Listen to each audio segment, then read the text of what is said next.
안녕하세요. 2019 수능 특강의 저는 캡틴을 꿈꾸는 선생 장동호입니다.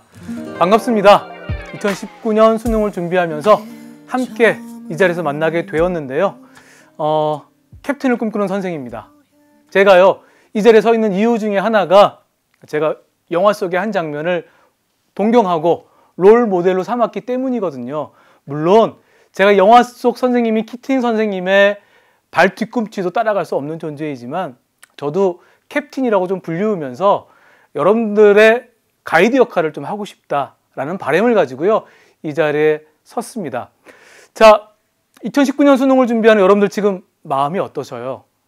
떨리기도 하고 긴장되기도 하고 여러 감정이 있을 텐데 이제 우리는 그런 감정들을 좀 내려놓고요, 이제 어떻게 준비할 것인가 라고 하는 좀 전략적인 접근이 좀 필요할 것 같습니다. 제가 이 OT를 통해서 수능 특강 강의를 어떻게 여러분들이 학습하고 어떤 방향성을 가지고 공부를 해야 되는지, 그리고 저와 함께하면 어떠한 이점이 있는지도 제가 한번 설명을 해드리면서 전체적인 강좌 설명을 해드리도록 하겠습니다. 우리 지난 겨울 동안요, 수능 개념에 대한 이야기를 했습니다. 수능에 최적화된 개념을 학습했다면 이제는요, 균형 잡힌 학습이 필요한 시기예요. 개념과 그것을 문제에 적용해서 함께 준비하는 시기입니다. 아는 것과 아는 것을 써먹는 것은 너무너무 달라요. 그냥 알고만 있는 것에 그치면 문제 풀 수 없거든요. 그래서 이 수능 특강에서는 우리가 약 300문제에 해당하는 문제를 함께 풀어가면서요, 수능에 최적화된 개념도 익히고 그것을 문제에 적용하면서 풀어내는 능력도 기르고 그런 시간입니다. 그런 의미에서 수능 특강을 접했으면 좋겠고요. 전체적인 수능 특강은 여러분 잘 알잖아요. 수능을 준비하는 학생 치고 수능 특강 안 보는 사람은 단 한 명도 없을 거예요. 모든 수험생이 다 볼 텐데 어떻게 보냐가 중요합니다. 하지만 중요한 건 수능을 준비하는 데 있어서 필수 교재다라고 하는 사실이고요. 이제는 학교에서 또 많은 선생님들이 학교 시험에서도 수능형 문제를 출제를 하세요. 그래서 내신 준비할 때도 이 수능 특강이 아주 유용하게 사용이 된다. 마지막 세 번째는요, 이 수능 특강은 어때요? 그래요. 수능을 출제하는 데 있어서 70%의 부분을 반영한다. 이게 나라의 방침이잖아요. 그때 모의고사 출제할 때도 마찬가지입니다. 출제위원들이요, 이 수능 특강을 적극적으로 반영하려고 해요. 그래서 이 모의고사의 의미가 우리에게 기분을 좋게 할 수 있는, 작은 성취감을 맛볼 수 있는 기회거든요. 그런 것을 준비하는 데 있어서도 아주 좋은 교재이다라는 이야기를 해드리고 싶습니다. 자, 2019년 수능을 준비하면서요, 지난 2년 동안의 수능을 한번 되돌려보는 것은 굉장히 중요한데요. 보세요. 어때요? 위에 있는 자료가 2016 수능에 출제가 된 거고 2017, 그 다음 밑에 있는 것이 2018 수능에 출제가 된 것인데 거의 똑같습니다. 아니요, 아주 똑같아요. 그러니까 2019년 수능을 준비하는 우리들은 어느 부분에서 몇 문제가 출제가 되는지 이런 것들 굉장히 이렇게 유념하면서 준비를 할 필요가 있습니다. 왜냐하면 출제가 되는 부분이 있어요. 그 부분은 중요하게 생각을 해야 된다라고 하는 교훈이 있어야 되고요. 물론 교재에 있는, 그리고 교과서에 있는 모든 내용은 수능에 출제가 될 수 있습니다. 어느 부분도 출제가 될 수 있으니까요. 저는 그 모든 부분을 놓치지 않고 수업할 거예요. 하지만 중요한 부분과 중요하지 않은 부분은 우리가 구별할 수 있어야 되겠다. 예전에 어떻게 출제가 됐느냐를 기준으로 해서요. 그런데 여러분 보세요. 점점 물리 1을 선택해서 수능을 보는 사람들이 늘고 있어요. 실제로 늘고 있어요. 물론 다른 과목에 비해서는 아직 물리 1 선택자가 그렇게 많지는 않습니다만은 이전에 비해서는 늘고 있어요. 그것은 뭘 의미하냐면 점점 수능이 어떻게 출제가 되냐면 크게 두 가지로 구분해 보면 하나 계산형 문제, 그리고 하나는 지식형 문제로 이렇게 나눌 수가 있는데 그 비율이요, 약 6대 4의 비율로 출제가 되고 있다는 거예요. 어떤 특정 과목들은 암기가 훨씬 큰 비중을 차지하는 과목이 있거든요. 하지만 물리는 어때요? 사고력도 요구하고요, 암기력도 요구합니다. 예전에 물리는 사고력을 많이 요구했어요. 하지만 점점 그 비율이 한 6대4 정도를 이렇게 충족하고 있다. 이 6대4의 비율은 무엇을 의미하냐면 정직한 결과가 나온다는 거예요.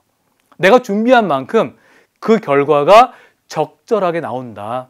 그래서 준비를 많이 한 학생들은요, 그만큼 결과가 잘 나올 수밖에 없어요. 그렇기 때문에 물리원 선택자 수가 조금씩 늘고 있는 건 아닌가라고 하는 생각을 해보게 됩니다. 여러분 어때요? 이과 학생들, 우리가 단순한 암기력으로 수능을 볼 수는 없잖아요. 적절한 사고력을 요하는 것이 수능에서 요구하는 것이라고 한다면 물리원을 준비하는 여러분들은 그런 사고력과 암기력을 수능에서 이렇게 물리원을 보는 학생들에게 요구하고 있다.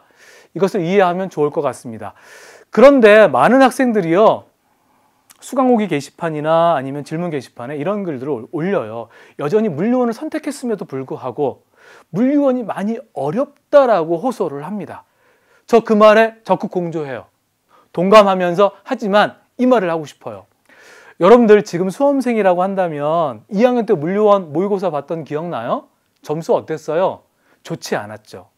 좋지 않았을 때 많은 친구들이 그런 이야기를 합니다. 물리 되게 어려웠다고요. 어려워서 내 점수가 이 모양 이 꼴이라고. 하지만 저는 그 말에는 동의하지 못해요. 여러분 그때는 준비되지 않은 사람들이었죠. 준비되지 않은 상태에서 시험을 보다 보니까 많이 틀린 거예요. 많이 틀렸다고 해서 그 문제가 어려웠던 것은 아니다라는 것이죠. 여러분들 올해 2019 수능을 준비하면서 작년에 보았던 아니면 재작년에 보았던 모의고사 문제 한번 꺼내보세요. 그러면 아주 쉽게 풀릴 거예요. 왜냐하면 지금 여러분들 준비가 되고 있거든요. 그러니까 그런 오개념을 가지면 안 됩니다. 많이 틀렸다고 해서 문제가 어려운 것은 아니다. 자기 자신을 보셔야 돼요. 내가 아직 준비가 덜 되었다 라고 판단하시면서 어떻게 준비를 해야 되지? 라는 고민을 한다면 훨씬 더 발전적인 사람으로 성장할 수 있습니다. 두 번째는 가장 많이 하는 질문 중에 하나인데요. 개념은 이해가 되는데 문제풀이 하다 보면 다 틀린다는 거예요. 제가 뭐가 잘못된 거죠? 이런 질문에 대해서 저는 이렇게 얘기하고 싶습니다. 아마 여러분들 다 똑같은 생각을 할 텐데 개념이 있고요. 문제풀이가 있습니다. 개념을 이해했다? 얼마큼 이해했을까요? 아직 다 이해하지 못했다. 저는 그렇게 얘기하고 싶어요. 많은 학생들이요. 개념을 제가 이렇게 수업을 진행하다 보면 들을 때는 다 이해가 되겠대요. 이해가 되는 것처럼 보이는 거예요.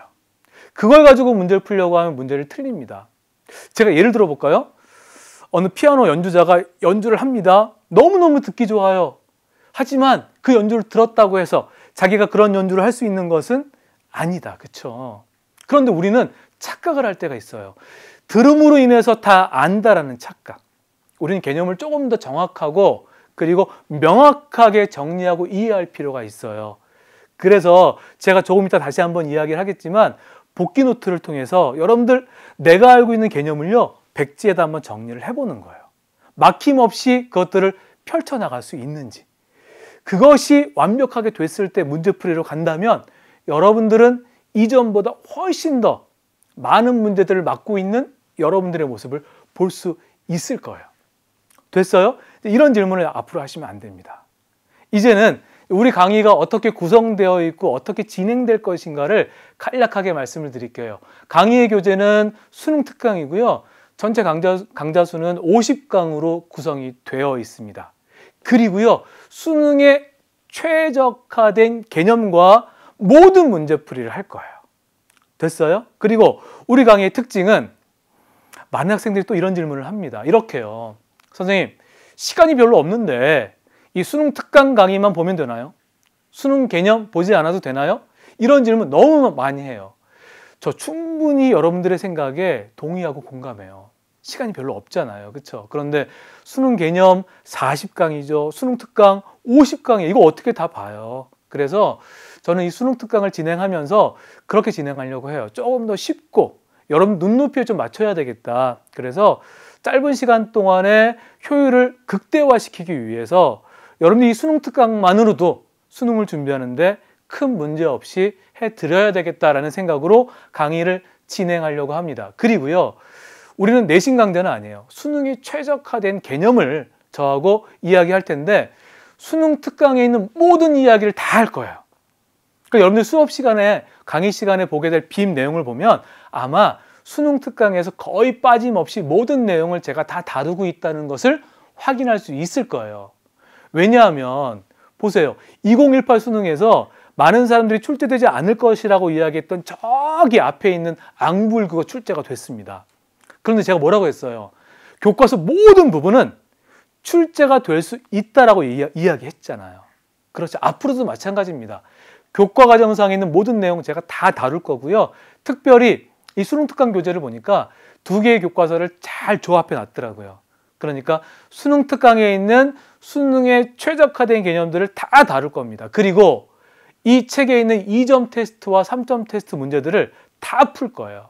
그러니까 여러분들 필요에 따라서 강의를 함께 하시면 훨씬 더 효과적인 도움이 될 것이다 라고 생각하고요. 특별히 우리 교재에 다루고 있는 뭐 사이언스 디저트라든가 아니면 기출문제 다시 보기, 탐구자료 살펴보기 이런 부분들이 분명히 2019 수능에서도 다룰 수 있는 이야기다. 그래서 빠짐없이 살펴보려고 합니다. 그리고 우리 강의에서는요, 복습할 수 있는 시스템을 제공할 거예요. 복기 노트라고 하는 것. 제가 모든 강의에서 강조하는 이야기인데, 복기라는 단어, 제가 많이 강조하기도 하고 제가 많이 좋아하는 단어입니다. 복기, 바둑 용어라는 거 알고 있죠? 바둑을 둘 때 패자를 위한 시간을 갖는다. 그래서 바둑의 모든 대국이 끝나면 패자를 위해서 다시 한번 모든 수를 두는 거예요. 저는 그런 궁금증이 있었거든요. 그 모든 수를 어떻게 다 기억하고 둘 수 있을까? 그런데 그 프로 기사가 이런 이야기를 하더라고요. 모든 하나하나를 둘 때마다 의미를 가지고 두기 때문에 내가 무엇을 두고 무엇을 두었는지 다 기억이 난대요. 그래요. 의미를 가지고 학습하면요, 오랜 기억이 될 수 있어요. 그래서 여러분들, 제가 여러분들에게 제공하는 이 복기 노트를 통해서 여러분들이 알고 있는 개념을 한번 쭉 펼쳐보는 거예요. 그 다음에 문제풀이를 하시면 훨씬 도움이 될 것이다. 이렇게 생각합니다. 그 다음에요, 캡틴의 마중물 메시지예요. 마중물이라고 하는 것, 물 한 바가지로 지하 깊은 곳에 있는 많은 물을 끌어올릴 수 있는 그 역할을 미력 하나만 제가 하고 싶습니다. 제가 다양한 강좌를 통해서 다양한 컨셉으로 여러분들에게 다가가고 있는데요.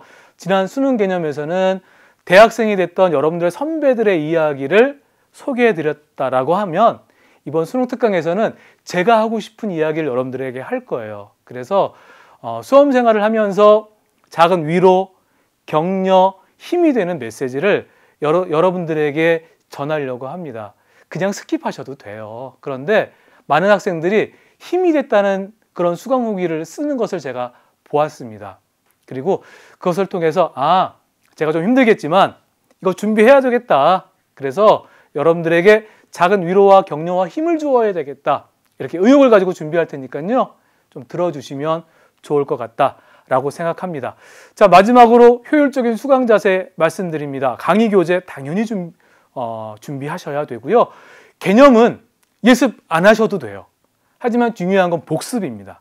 복습이 아주 중요하니까 복습 꼭 하시고 복기 노트 완성하는 것까지, 거기까지가 문제를 풀기 위한 사전 준비 작업이다 라고 생각하시면 되겠습니다.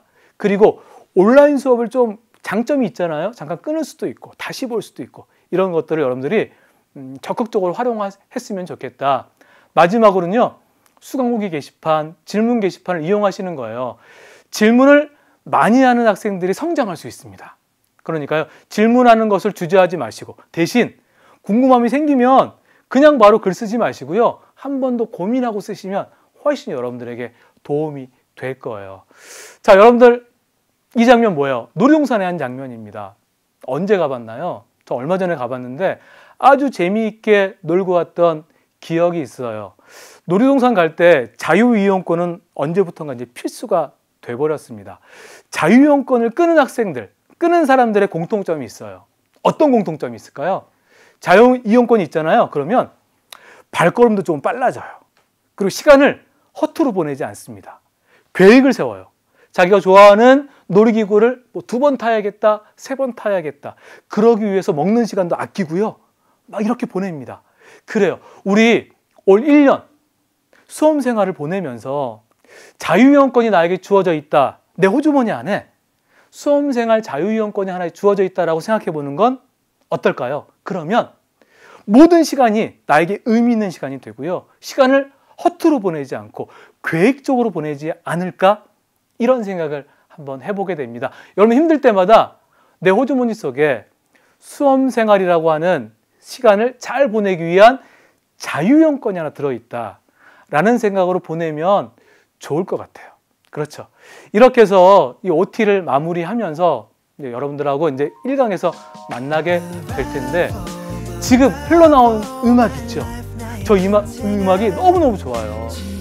여러분들의 인생은 이 음악의 가사처럼 찬란하게 펼쳐질 거예요. 여러분들이 가는 그곳이 여러분들의 길이 될 거라고 저는 확신을 합니다. 자기 자신의 인생을 응원하세요. 저도 여러분들의 인생을 적극적으로 응원하겠습니다. 브라보 유어 라이프. 우리 1강에서 만납시다.